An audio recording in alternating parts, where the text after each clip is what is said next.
अस्य श्रीपञ्चमुख हनुमन्मन्त्रस्य ब्रह्मा ऋषिः गायत्री छन्दः पंचमुख विराट हनुमान देवता ह्रीं बीजम्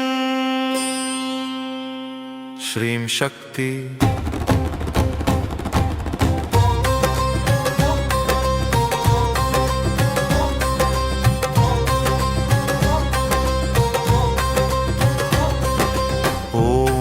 अस्य श्री पंचमुख हनुमन्मन्त्रस्य ब्रह्मा ऋषि गायत्री छन्दः पंचमुख विराट हनुमान देवता ह्रीं बीजम् श्री शक्ति क्रौकीलकं क्रूकवचं क्रयस्त्राय फट् इति दिग्बन् श्री गरुड उवाच अथ ध्यानं प्रवक्ष्यामि शृणु सर्वांग सुंदर यत्कृतं देवदेवेन ध्यान हनुमत्प्रियम् पंचकत्रं महाभीमं त्रिपञ्चनयनैर्युतं बाहुभिर्दशभिर्युक्तं सर्वकामार्थसिद्धिदं पूर्वतु वानरं वक्त्रं कोटिसूर्यसम्प्रभं दंष्ट्राकरालवदनं भ्रुकुटीकुटिलेक्षणम् अस्यैव दक्षिणं वक्त्रं नारसिंहं महाद्भुतम् अत्युग्रतेजोवपुष्पं भीषणनं भयनाशनं पश्चिमं गारुडं वक्त्रं वक्रतुण्डं महाबलं सर्वनागप्रशमनं विषभूतादिकृन्तनम् उत्तरं सौकरं वक्त्रं कृष्णं दीप्तं नभोपमम् पातालसिंहवेतालज्वररोगादिकृन्तनम् ऊर्ध्वं हयाननं घोरं दानवान्तकरं परं येन वक्त्रेण विप्रेन्द तारकाख्यमं महासुरम् जघान शरणं तस्यात् सर्वशत्रुहरं परम् ध्यात्वा पञ्चमुखं रुद्रं हनुमन्तं दयानिधिं खड्गं त्रिशूलं खट्वाङ्गं पाशमङ्कुशपर्वतं मुष्टिं कौमोदकीं वृक्षं धारयन्तं कमण्डलुम् भिन्दिपालं ज्ञानमुद्रा दशभिर्मुनिपुङ्गवम् एतान्यायुधजालानि धारयन्तं भजाम्यहं प्रेतासनोपविष्टं तं सर्वाभरणं भूषितं दिव्यमाल्याम्बरधरं दिव्यगन्धानुलेपनं सर्वाश्चर्यमयं देवं हनुमद्विश्वतोमुखम्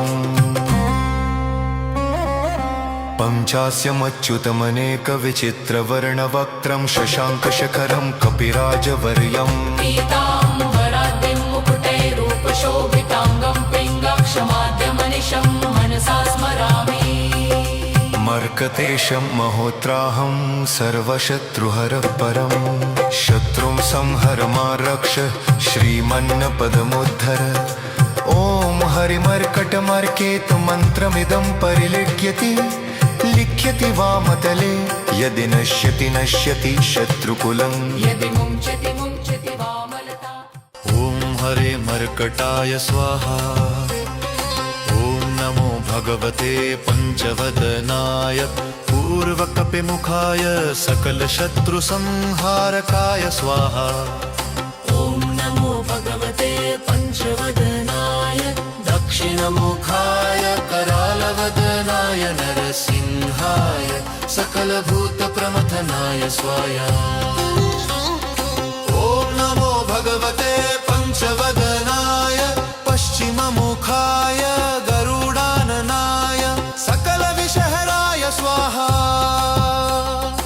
ॐ नमो भगवते पञ्चवदनाय उत्तरमुखाय आदिवराहाय सकलसम्पत्कराय स्वाहा ॐ नमो भगवते पञ्चवदनाय ऊर्ध्वमुखाय हयग्रीवाय सकलजनवशकराय स्वाहा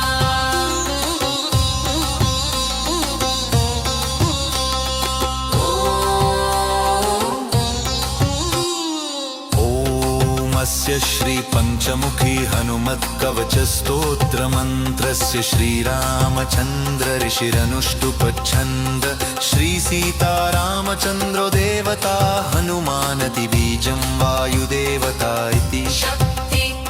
श्रीरामचन्द्रावर प्रसाद सिद्ध्यर्थे जपे विनियोगः इति ऋष्यादिकं विन्नसेत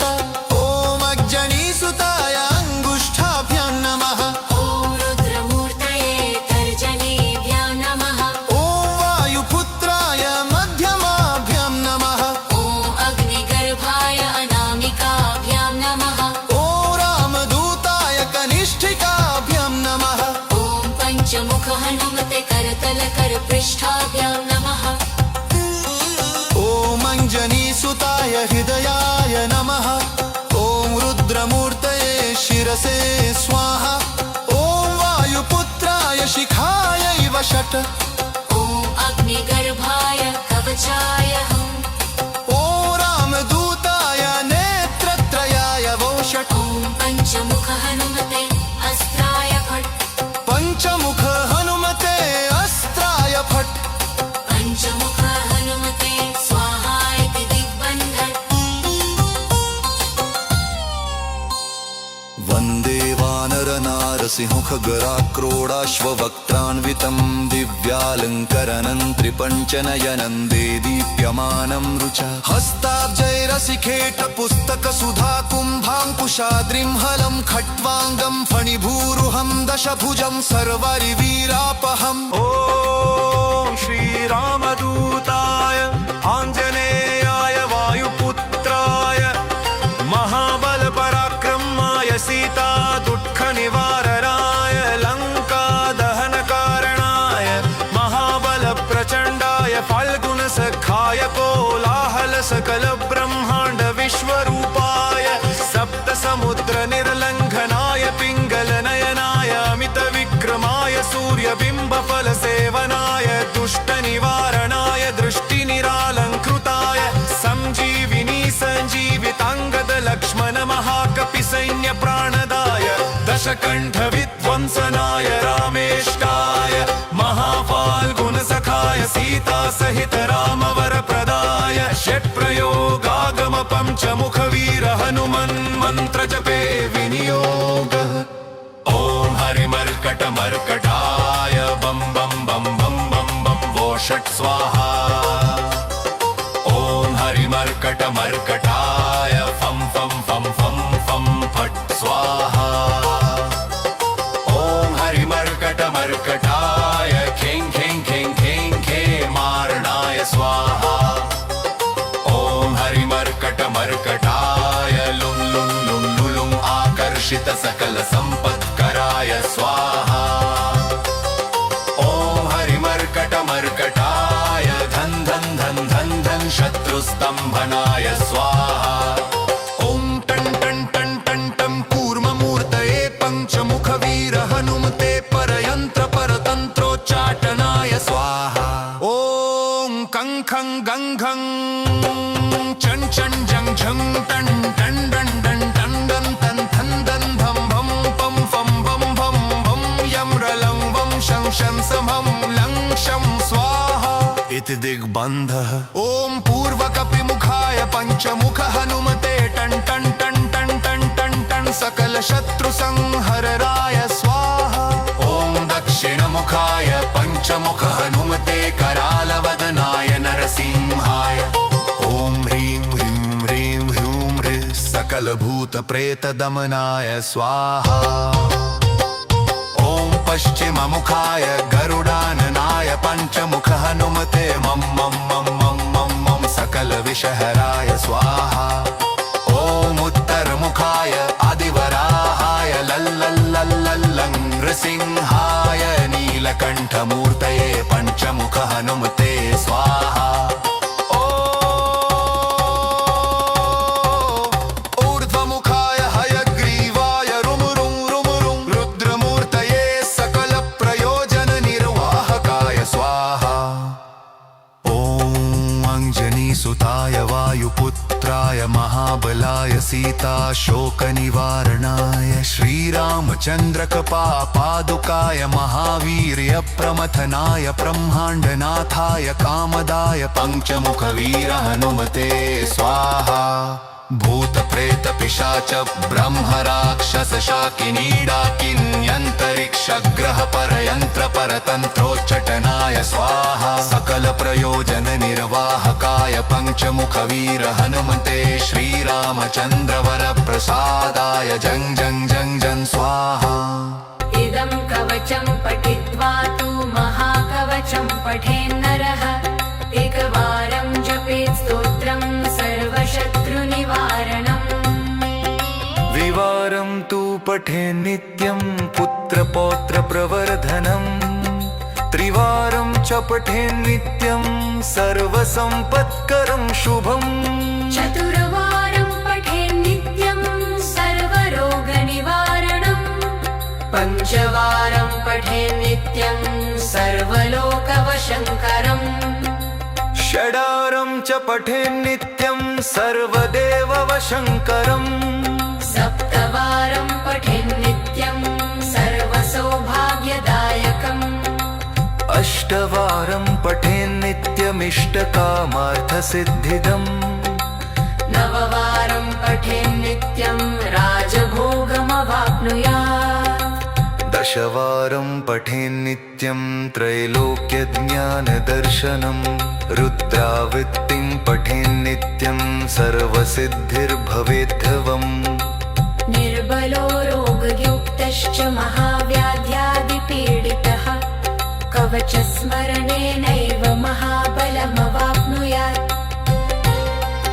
इति सुदर्शनसंहितायां श्रीरामचन्द्रसीता प्रोक्तम् श्रीपञ्चमुखहनुमत्कवचम् अस्य श्रीपञ्चमुख हनुमन्मन्त्रस्य ब्रह्मारोषिः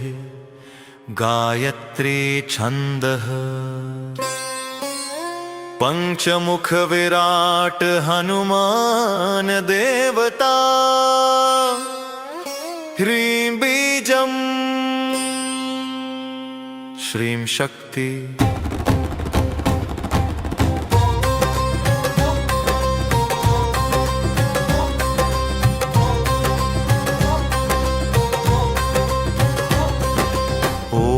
स्य श्रीपञ्चमुख हनुमन्मन्त्रस्य ब्रह्मारोषि गायत्री छन्दः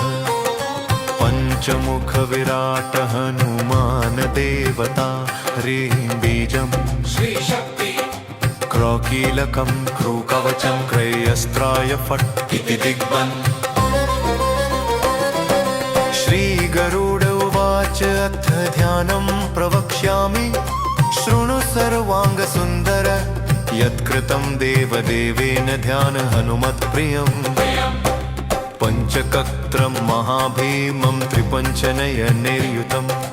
बाहुभिर्दशभिर्युक्तं सर्वकामार्थसिद्धिदं पूर्वतु वानरं वक्त्रं कोटिसूर्यसम्प्रभं दंष्ट्राकरालवदनं भ्रुकुटीकुटिलेक्षणम् अस्यैव दक्षिणं वक्त्रं नारसिंहं महाद्भुतम् अत्युग्रतेजोवपुष्पं भीषणनं भयनाशनं पश्चिमं गारुडं वक्त्रं वक्रतुण्डं महाबलं सर्वनागप्रशमनं विषभूतादिकृन्तनम् उत्तरं सौकरं वक्त्रं कृष्णं दीप्तं नभोपमम् पातालसिंहवेतालज्वररोगादिकृन्तनम् ऊर्ध्वं हयाननं घोरं दानवान्तकरं परं येन वक्त्रेण विप्रेन्द तारकाख्यमं महासुरम् जगाल शरणं तस्यात् सर्वशत्रुहरं परम् ध्यात्वा पञ्चमुखं रुद्रं हनुमन्तं दयानिधिं खड्गं त्रिशूलं खट्वाङ्गं पाशमङ्कुशपर्वतं मुष्टिं कौमोदकीं वृक्षं धारयन्तं कमण्डलुम् भिन्तिपालं ज्ञानमुद्रा दशभिर्मुनिपुङ्गवम् एतान्यायुधजालानि धारयन्तं भजाम्यहं प्रेतासनोपविष्टं तं सर्वाभरणं भूषितं दिव्यमाल्याम्बरधरं दिव्यगन्धानुलेपनं सर्वाश्चर्यमयं देवं हनुमद्विश्वतोमुखम् पञ्चास्यमच्युतमनेकविचित्रवर्णवक्त्रं शशाङ्कशखरं कपिराजवर्यम् पीताम्बराद्रिं मुकुटैरूपशोभिताङ्गं पिङ्गक्षमाद्यमनिशं मनसा स्मरामि मर्कतेशं महोत्राहं सर्वशत्रुहरः परं शत्रुं संहर मा रक्ष श्रीमन्नपदमुद्धर ॐ हरिमर्कटमर्केतु मन्त्रमिदं परिलिख्यति लिख्यति वामतले यदि नश्यति नश्यति शत्रुकुलं यदि मुञ्चति मुञ्चति वामलता ॐ हरे मर्कटाय स्वाहा ॐ नमो भगवते पञ्चवदनाय पूर्वकपिमुखाय सकलशत्रुसंहारकाय स्वाहा ॐ नमो भगवते पञ्चवदनाय दक्षिणमुखाय करालवदनाय नरसिंहाय सकलभूतप्रमथनाय स्वाहा ॐ नमो भगवते पञ्चवदनाय पश्चिममुखाय गरुडाननाय सकलविषहराय स्वाहा ॐ नमो भगवते पञ्चवदनाय उत्तरमुखाय आदिवराहाय सकलसम्पत्कराय स्वाहा ॐ नमो भगवते पञ्चवदनाय ऊर्ध्वमुखाय हयग्रीवाय सकलजनवशकराय स्वाहा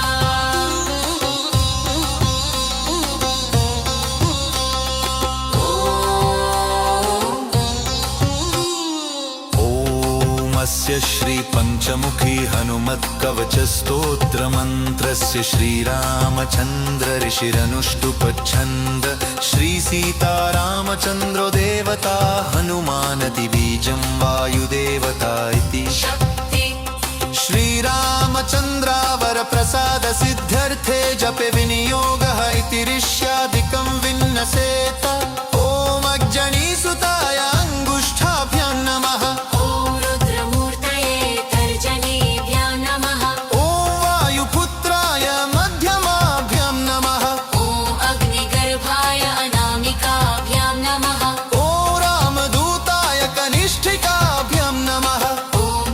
मुख हनुमते करतल कर पृष्ठाभ्यां नमः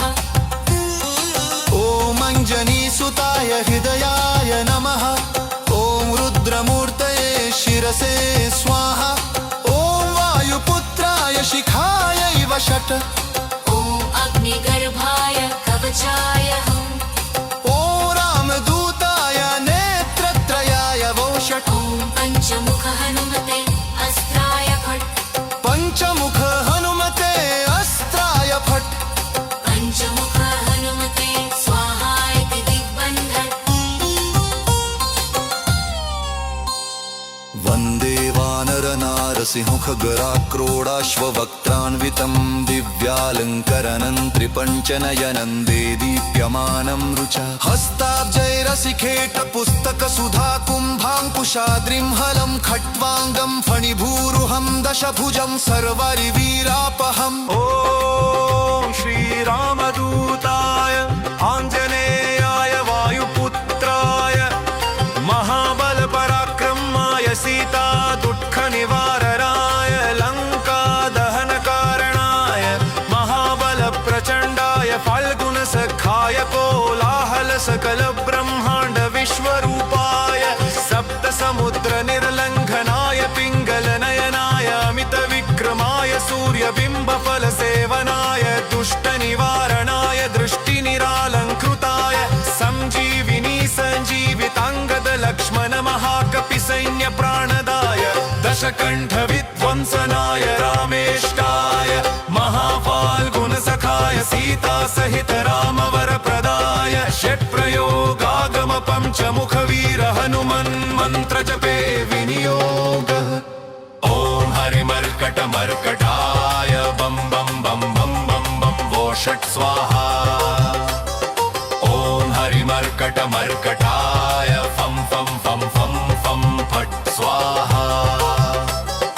ॐ हरिमर्कटमर्कटाय खें खें खें खें खेमारणाय स्वाहा ॐ हरिमर्कटमर्कटाय लुं लुं लुं लुलुं आकर्षित सकल सम्पत्कराय स्वाहा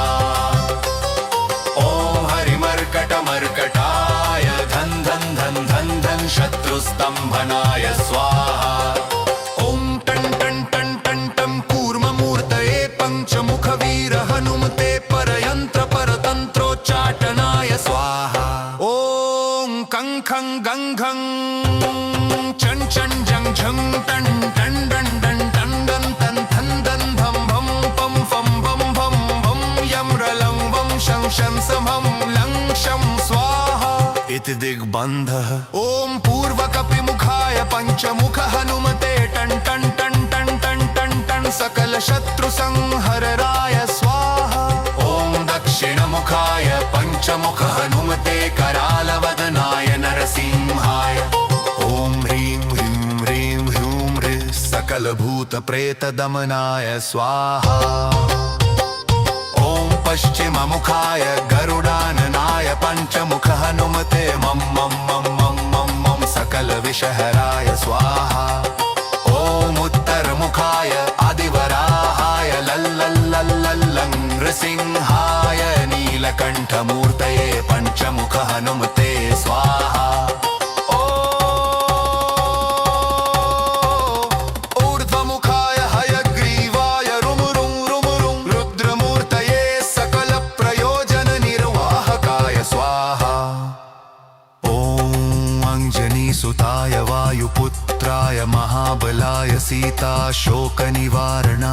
श्रीरामचन्द्रकपापादुकाय महावीर्यप्रमथनाय ब्रह्माण्डनाथाय कामदाय पञ्चमुखवीर हनुमते स्वाहा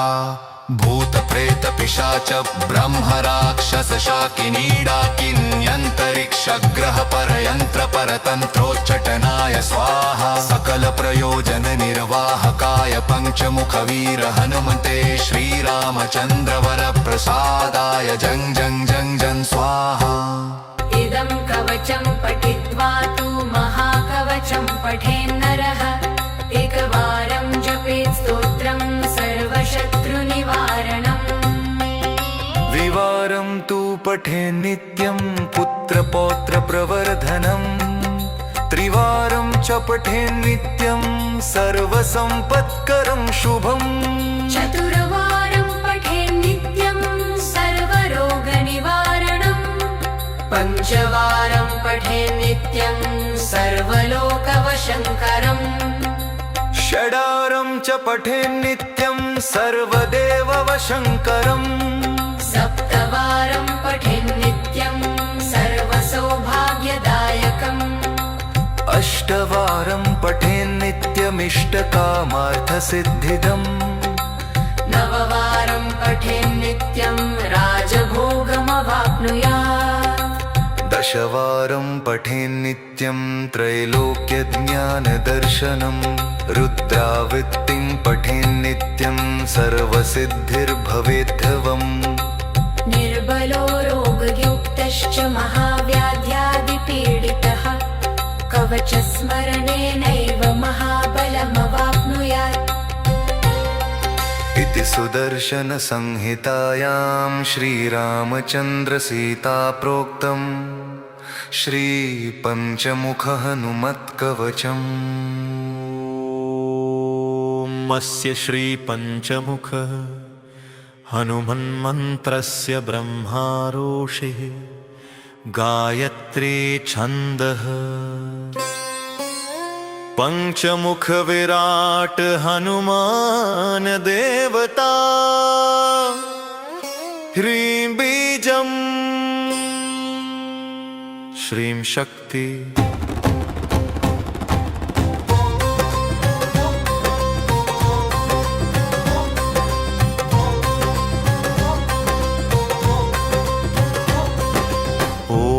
स्य श्रीपञ्चमुख हनुमन्मन्त्रस्य ब्रह्मारोषि गायत्री छन्दः पञ्चमुख विराट हनुमान देवता ह्रीं बीजम् श्रीशक्ति क्रौकीलकं क्रूकवचं क्रयस्त्राय फट् इति दिग्बन् श्रीगरुड उवाच अथ ध्यानं प्रवक्ष्यामि शृणु सर्वाङ्गसुन्दर यत्कृतं देवदेवेन ध्यान हनुमत्प्रियम् पञ्चकत्रं महाभीमं त्रिपञ्चनयनैर्युतं बाहुभिर्दशभिर्युक्तं सर्वकामार्थसिद्धिदं पूर्वतु वानरं वक्त्रं कोटिसूर्यसम्प्रभं दंष्ट्राकरालवदनं भ्रुकुटीकुटिलेक्षणम् अस्यैव दक्षिणं वक्त्रं नारसिंहं महाद्भुतम् अत्युग्रतेजोवपुष्पं भीषणनं भयनाशनं पश्चिमं गारुडं वक्त्रं वक्रतुण्डं महाबलं सर्वनागप्रशमनं विषभूतादिकृन्तनम् उत्तरं सौकरं वक्त्रं कृष्णं दीप्तं नभोपमम् पातालसिंहवेतालज्वररोगादिकृन्तनम् ऊर्ध्वं हयाननं घोरं दानवान्तकरं परं येन वक्त्रेण विप्रेन्द्र तारकाख्यमं महासुरम् जगाल शरणं तस्यात् सर्वशत्रुहरं परम् ध्यात्वा पञ्चमुखं रुद्रं हनुमन्तं दयानिधिं खड्गं त्रिशूलं खट्वाङ्गं गं पाशमङ्कुशपर्वतं मुष्टिं कौमोदकीं वृक्षं धारयन्तं कमण्डलुम् भिन्दिपालं ज्ञानमुद्रा दशभिर्मुनिपुङ्गवम् एतान्यायुधजालानि धारयन्तं भजाम्यहं प्रेतासनोपविष्टं तं सर्वाभरणं भूषितं दिव्यमाल्याम्बरधरं दिव्यगन्धानुलेपनं सर्वाश्चर्यमयं देवं हनुमद्विश्वतोमुखम् पञ्चास्यमच्युतमनेकविचित्रवर्णवक्त्रं शशाङ्कशखरं कपिराजवर्यम् पीताम्बराद्रिं मुकुटैरूपशोभिताङ्गं पिङ्गाक्षमाद्यमनिशं मनसा स्मरामि मर्कतेशं महोत्राहं सर्वशत्रुहरः परं शत्रुं संहर मा रक्ष श्रीमन्नपदमुद्धर ॐ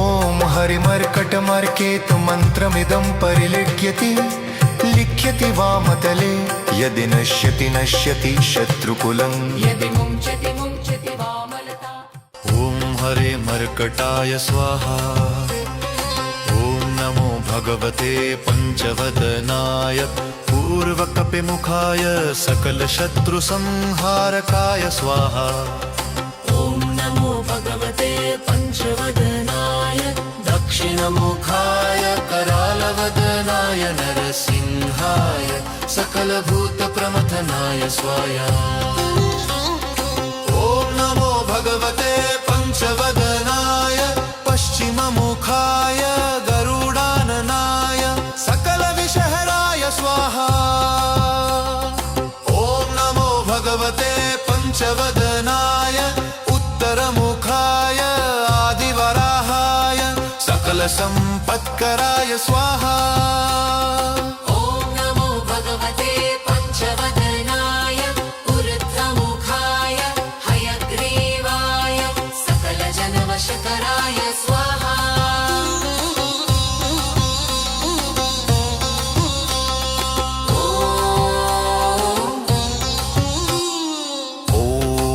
स्य श्रीपञ्चमुखी हनुमत्कवचस्तोत्रमन्त्रस्य श्रीरामचन्द्र ऋषिरनुष्टुपच्छन्द श्रीसीतारामचन्द्रो देवता हनुमानदिबीजं वायुदेवता इति शक्ति श्रीरामचन्द्रावरप्रसाद सिद्ध्यर्थे जपे विनियोगः इति ऋष्यादिकं विन्नसेत ॐ अग्जनीसुताय अङ्गुष्ठाभ्यां नमः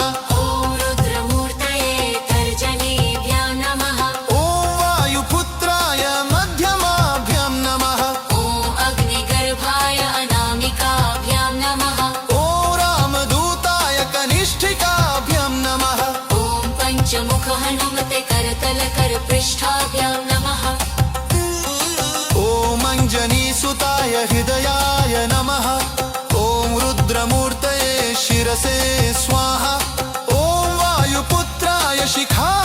वषट् ॐ अग्निगर्भाय कवचाय हुम् ॐ रामदूताय नेत्रत्रयाय वोषट् ॐ पञ्चमुख हनुमते अस्त्राय फट् पञ्चमुख हनुमते अस्त्राय फट् पञ्चमुख हनुमते स्वाहा इति दिग्बन्धन् वन्दे वानरनारसिंहखगराक्रोडाश्ववक्त्रान्वितं दिव्यालङ्करनं त्रिपञ्चनयनं देदीप्यमानं रुचा हस्ताब्जैरसिखेटपुस्तकसुधा कुम्भाङ्कुशाद्रिं हलं खट्वाङ्गं फणिभूरुहं दशभुजं सर्वरिवीरापहम् ॐ श्रीरामदूताय आञ्जनेयाय वायुपुत्राय महाबलपराक्रमाय सीता दुःखनिवारणाय लङ्कादहनकारणाय महाबलप्रचण्डाय फाल्गुनसखाय कोलाहलसकलब्रह्माण्ड विश्वरूपाय सप्तसमुद्रनिर्लङ्घनाय पिङ्गलनयनाय अमितविक्रमाय सूर्यबिम्बफलसेवनाय दुष्टनिवारणाय दृष्टिनिरालङ्कृताय सञ्जीविनी सञ्जीविताङ्गद लक्ष्मण महाकपिसैन्यप्राणदाय दशकण्ठविध्वंसनाय रामेष्टाय महाफाल्गुनसखाय सीतासहित रामवरप्रदाय षट्प्रयोगागम पञ्चमुखवीर हनुमन् मन्त्रजपे विनियोगः ॐ हरिमर्कटमर्कटाय बं बं बं बं बं बं वो षट् स्वाहा ॐ हरिमर्कटमर्कटाय फं फं फं फं फं फट् स्वाहा ॐ हरिमर्कटमर्कटाय खें खें खें खें खेमारणाय स्वाहा ॐ हरिमर्कटमर्कटाय लुं लुं लुं लुलुं आकर्षित सकल सम्पत्कराय स्वाहा ॐ हरिमर्कटमर्कटाय धन धन धन धन धन शत्रुस्तम्भनाय स्वाहा ॐ टं टं टं टं टं कूर्ममूर्तये पञ्चमुखवीर हनुमते परयन्त्र परतन्त्रोच्चाटनाय स्वाहा ॐ कं खं गं घं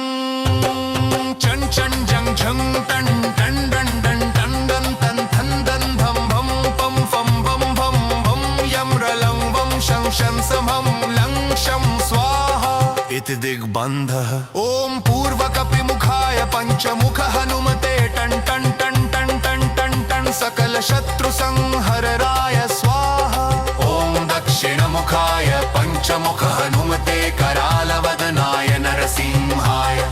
ॐ ह्रीं ह्रीं ह्रीं ह्रूं ह्रीं सकलभूतप्रेतदमनाय स्वाहा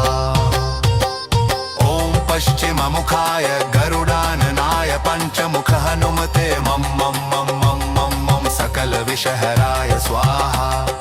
ॐ उत्तरमुखाय आदिवराहाय लल्लल्लल्लल्लं नृसिंहाय नीलकण्ठमूर्तये पञ्चमुख हनुमते स्वाहा ऊर्ध्वमुखाय हयग्रीवाय रुमुरुं रुमुरुं रुद्रमूर्तये सकलप्रयोजननिर्वाहकाय स्वाहा ॐ अञ्जनीसुताय वायुपुत्राय महाबलाय सीताशोकनिवारणाय श्रीरामचन्द्रकपापादुकाय महावीर्यप्रमथनाय ब्रह्माण्डनाथाय कामदाय पञ्चमुखवीर हनुमते स्वाहा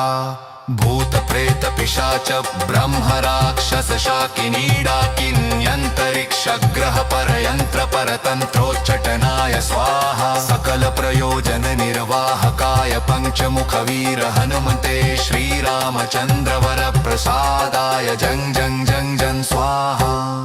इदं कवचं पठित्वा तु महाकवचं पठेन्नरः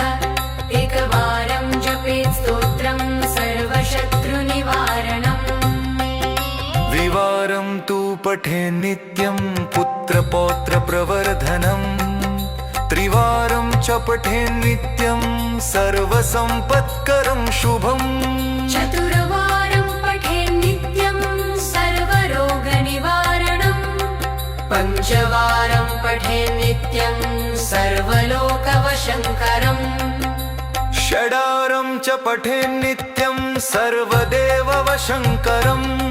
सप्तवारं पठेन्नित्यं सर्वसौभाग्यदायकम् अष्टवारं पठेन्नित्यमिष्टकामार्थसिद्धिदम् नववारं पठेन्नित्यं राजभोगमवाप्नुयात् दशवारं पठेन्नित्यं त्रैलोक्यज्ञानदर्शनम् रुद्रावृत्तिं पठेन्नित्यं सर्वसिद्धिर्भवेद्धवम् निर्बलो रोगयुक्तश्च महाव्याध्यादिपीडितः कवचस्मरणेनैव महाबलमवाप्नुयात् इति सुदर्शनसंहितायां श्रीरामचन्द्रसीताप्रोक्तम् श्रीपञ्चमुखहनुमत्कवचम्